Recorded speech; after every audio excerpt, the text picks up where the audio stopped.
உள்ளதாம் பாரேம்மா ஊட்டி மலச்சாரல் உள்ளத்தில் பாயாதோ ஊசி மழத்தூரல்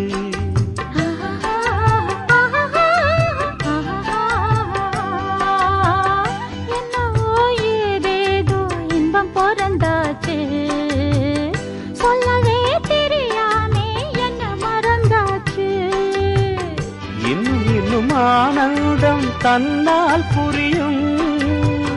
சின்ன பொண்ணு நான் தானே எனக்கு என்ன தெரியும் நான் உள்ளதை சொல்வேன் சொன்னதை செய்வேன் வா காத்திருந்தேன் கதவை திறந்தேன் உள்ளுக்கு வந்தேன் காதல் செய்ய கற்றுத் தரணும் உள்ளுக்கு வந்தேன் நான் வாட பிடிக்கும் மல்லிகைப்பூவே வண்ணப்புறாவே வா கை தொட்டதும் தொட்டு சம்மதப்பட்டு வா காத்திருந்த